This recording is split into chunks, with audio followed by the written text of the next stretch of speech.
Hello, everyone. Thank you so much for checking out this video here on Show Style and Spirit. I am Ebony, of course, and as you can see from the title of this video, I'm going to be going over a few different stories today, including Miss Tina Knowles' new book that will be coming out next spring. Diddy's sons, including Quincy, they allegedly tried to fight Ray J, Brandy's brother. And definitely, I want to talk about some scenes from Carlos King's interview with Laura Govan from Basketball Wives. Now, before we get into these stories, I ask that you please hit the like button on this video. You hear us YouTubers ask you to do that all the time. Then YouTube will recommend this video to more people who enjoy discussing celebrity gossip, celebrity tea. And definitely subscribe to the channel if you have not already done so. I'd love to have you as one of the showstoppers. And everything that I'm saying in this video is alleged and just my opinion. And the Copyright Act of 1976 says that my fair use commentary on these videos from Instagram are allowed. All right, so let's go ahead and get started. We're going to start with Miss Tina Knowles. She has a new book coming out. I am oh so excited. I will definitely be picking it up. Let me know in the comment section if you plan on getting Tina Knowles' new book, Matriarch.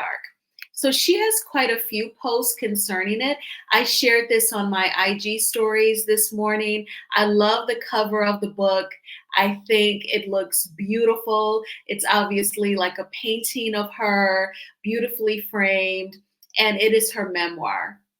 And she captioned this post with, "I'm thrilled to announce that my memoir, Matriarch, will be publishing this April, and I'm excited to share its cover with you now. I have always been a storyteller, and it's something I learned from my mother. When I had a family of my own, I believed that my daughters needed to know where they came from in order to know where they were going. I'm now ready to share my story with all of you so that we can all celebrate these themes of strength, motherhood, Black pride, and identity. I am calling this book Matriarch because what inspires me is the wisdom that women pass on to each other, generation to generation, and the inner wisdom we long to uncover in our lives and ourselves. Even at 70, I am still learning valuable lessons, revelations that I wish that I would have had at 40 or even 20. I want to share this knowledge now, one-to-one with the reader, as we laugh and sometimes cry together through all of the stages of our lives. Matriarch is on shelves on April 22nd, 2025. Pre-order at the link in my bio, tinaknowlesbook.com. And Solange, she commented, she says, "Go, mama, go." And Holly Robinson Pete said, "Woohoo, yes, I can talk about it." So obviously, Holly and Tina are good friends enough to where Holly already knew about the book. Oh, so exciting. Okay, so definitely she shared a post by Beyonce. I'll read that and then I'll play this video promo from none other than Gayle King. There's also another post here. Okay, so in Europe, she's going to have a different book cover. Interesting. She says, "Good morning. This is the European version of my book cover for my memoir, Matriarch. I'm thrilled to announce that my memoir, Matriarch, will be publishing this April, and I'm excited to share its cover with you." And then she copied and pasted the rest of her caption from her other cover that will obviously be available to us here in the US. That is very beautiful as well, very chic. She's wearing all black, fresh makeup, not too heavy. I definitely love that. Okay, but I love the cover of the book that we're going to get as well. And then Beyonce noted, "Mama, I couldn't be more proud. My love for you goes beyond what I can say. You put your heart into this book. I'm happy for you to share some of the stories that shaped you into who you are. To know you is to love you. But please don't spill too much mama tea." Pre-order available now in stores April 22nd, 2025. And Miss Tina commented, I love my babies. And then Holly Robinson says, I've already pre-ordered. Can't wait to read the stories from my favorite storytellers. And Tony Braxton noted, congratulations. So everyone is super duper excited. And here is the video promo. I'll mute my mic so that there's no echo. Please do me a solid and hit the like button. Thank you.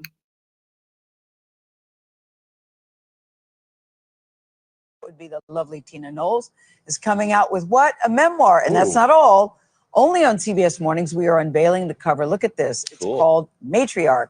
Follows Tina Knowles' journey from, look at her. Wow.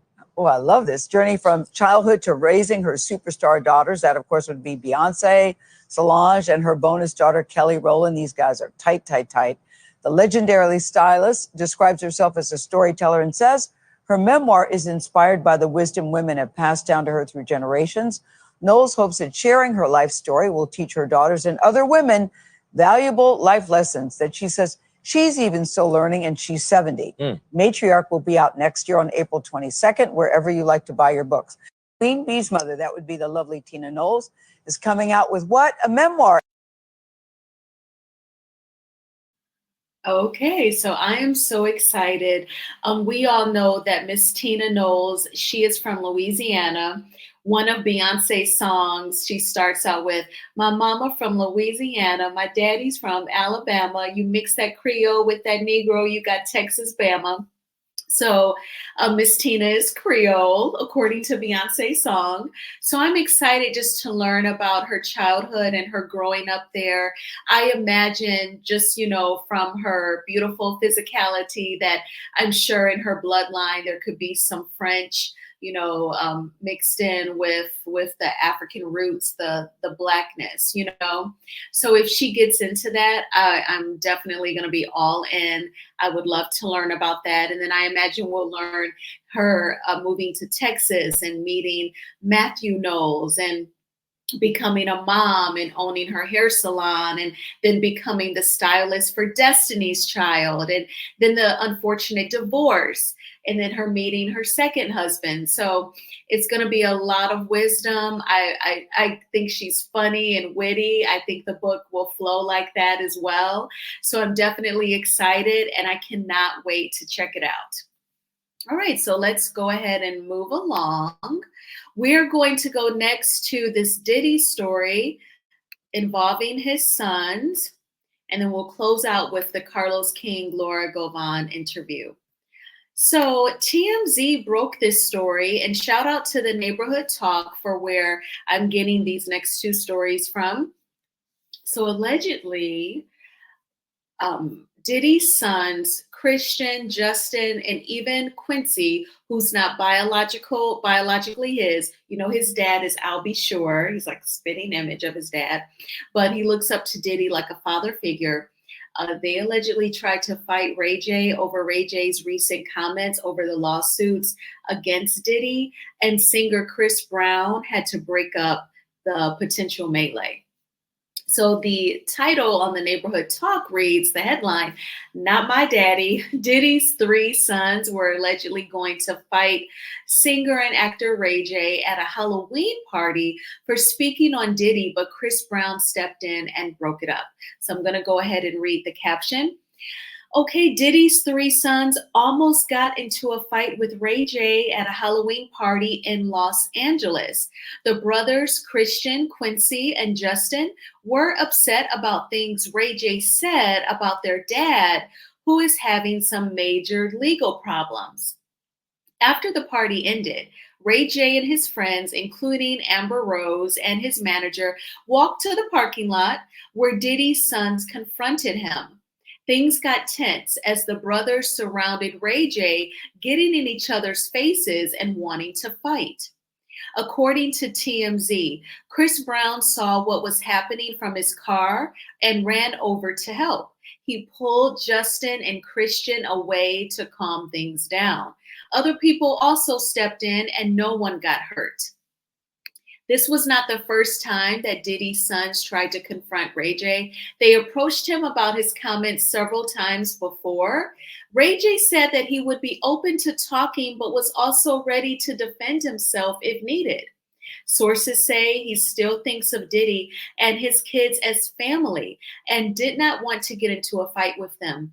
Ray J previously stated that the industry could learn from Diddy's mistakes and that he's working on a plan to help the next generation avoid these types of problems. Now, I know that you all are very much aware that Diddy is in custody right now. He is in jail pending several lawsuits against him, including for the R word and sex trafficking, major allegations. And Ray J has spoken out about it, and his sons did not like it. Now, in my opinion, it is a waste of time and a waste of energy for Diddy's sons to think that they are going to confront other celebrities or anyone that they know personally who gives an opinion about their dad's legal woes. You just cannot worry about people's judgments and what they think of you or your dad. And the fact is that he is detained right now. He is in jail right now. And, next spring, next May, it's being reportedly next May, his trial will start. So I think that they should really just focus on trying to be there for their dad. And if they're spiritual, try to put it in God's hands or taking good care of themselves, because them trying to fight Ray J is really just misguided anger. They're really angry that their dad is locked up and they don't have full access to him. And he's going through what he's going through legally and financially and mentally. But they just really can't worry about what people say. People are going to always talk about them. Even if Diddy wasn't in jail right now, people would talk about them. People would say, they don't even have jobs. They're not educated. They don't even know the music industry. Who are they? What skills do they have? Like, so many judgments could totally be birthed out of any one of us, actually. So I think it's a waste of time and energy for them to try and fight. Kudos to Chris Brown for breaking it up.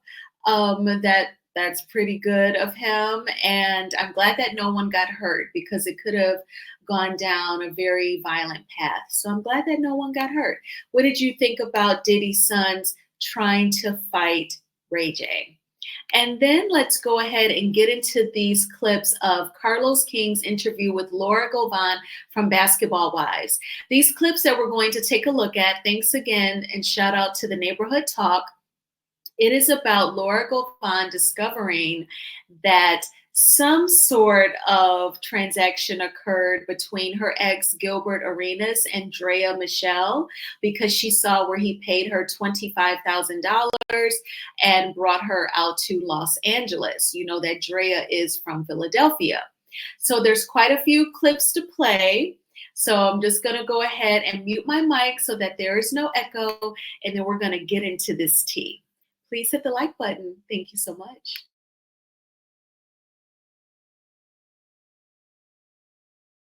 And Gilbert said on his podcast, I believe he was with Nick Young. Mm-hmm. He told me that story. Did you see that story where he pretty much talked about what Dre was doing in the backseat and all that stuff? What do you have to say to that about you, Drea, and the Gilbert thing? So here's what I would say about that. Let me clean that up, because people were like, oh my God, Laura's just a bully, even 10 years ago. Like, oh, she's a bully. She's bullying her. So Gilbert told me that story about Drea. He had a lot to say. And I remember in the context, I think we had broken up, and he was like, well, this is what I did, right? Like, I messed with this girl from Philly, and it was this, and that. She only in the car and blah, blah, blah.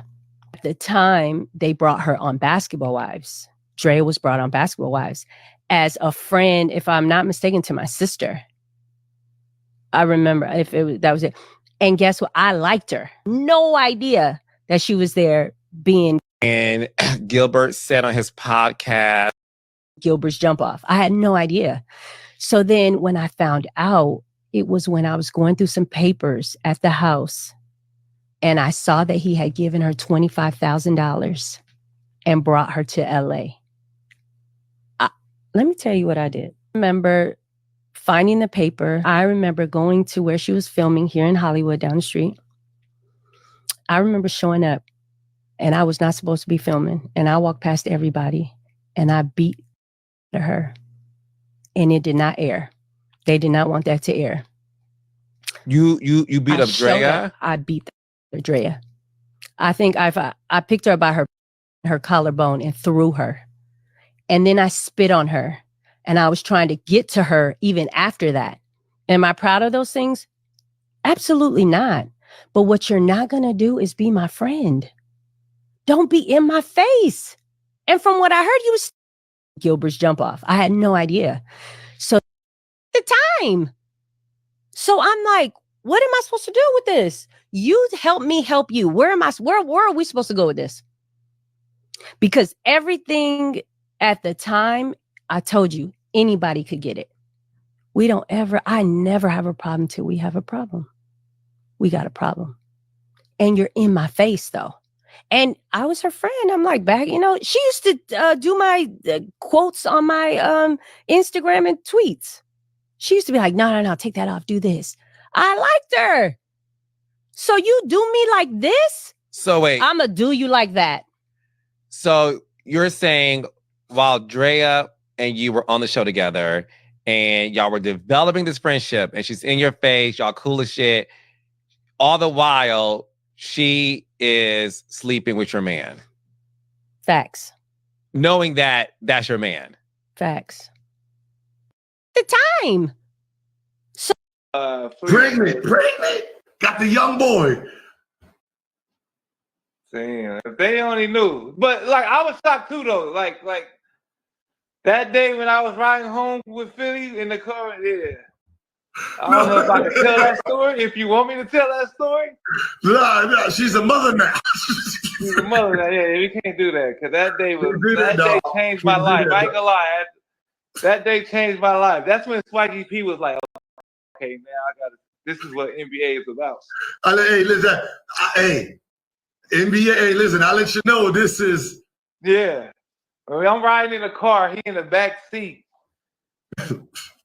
I turned my head, this nigga against, huh? Nah. What was you doing in that back seat, Gil? Huh? What was you doing in that back seat? We went to the strip club. Pregnant. Got the young.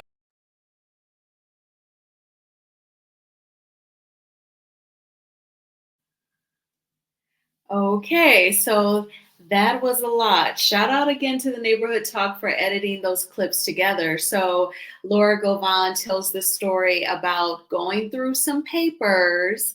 I classify that as snooping. What I think is kind of like, I guess, toxic about snooping in a romantic relationship.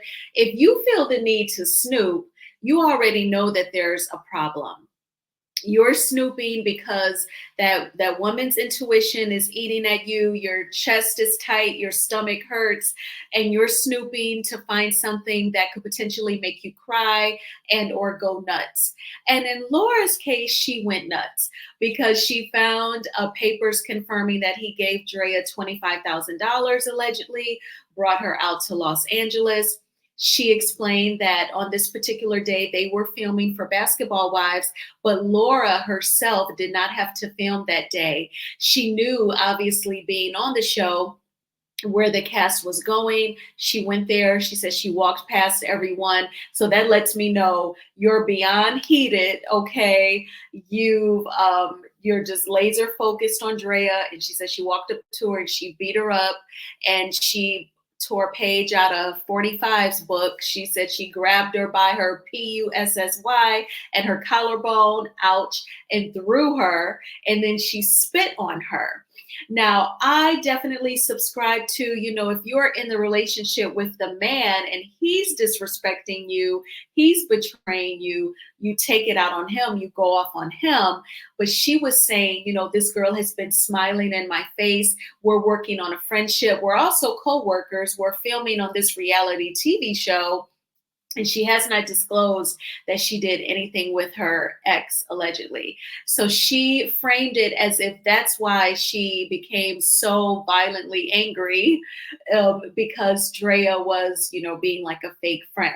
What do you all think about that? Now, like she said, anyone can get it. I guess she felt like both the man and the mistress can definitely get it. I definitely understand the anger. I'm just like, just make sure it's not just directed towards the female. But that is really weird to know that you messed around with somebody's man or their ex at this point, and you're like not talking about it, and you're like being friendly towards her, and she's thinking that the two of you are building a friendship. I think that's really strange to be that deceptive and that fake. But I am like a long time viewer of Basketball Wives. Over the recent years, the show is definitely not the same. I definitely don't watch with the same vigor, if you will. But those older seasons when Drea was on there, the Govan sisters, even when Megan James did a season, those are like my favorite Basketball Wives seasons. So I've binge watched them before, like on Hulu. I think maybe now they're on Netflix, I think. But definitely the older seasons were really good. But what did you think about this? Would you have reacted the same way as Laura if you found that transaction in some paperwork? What do you think about snooping and going through things? Like my brother, one of his ex-girlfriends, I finished my freshman year at Michigan State, so I'm home for the summer, and I go over to my brother's house, and she's complaining about him to me. I'm 19. She's like 10 years older than me. And she was talking about going through his paperwork and discovering that my brother kept his ex-wife on his medical insurance. But if you knew my former sister-in-law, you would totally get it. Like he was just trying to maintain some insurance for the mother of his boys, But the girlfriend, she did not understand that. And it made her angry that, although he's divorced, he kept the ex-wife on his insurance. And now being, grown, I feel like, number one, you were snooping. She couldn't even have a full-on adult conversation with my brother because she had gone through his paperwork while he was out golfing. So, she did not have a leg to stand on anyway. And you weren't the wife, you were like the live-in girlfriend. So you were already made that choice to move in with him and not be the wife. He has 2 boys with his ex-wife. He keeps her on his insurance. It is what it is. Look at that as a good thing that he's even willing to do that, So, but the whole snooping, I just feel like it's a total bad idea because it's reflective of there being problems anyway, if you feel the need to do all of that. I remember on Love and Hip Hop Atlanta when Tammy Rivera was, really fed up with Waka's cheating, and he rented out a movie theater. He had dinner for her.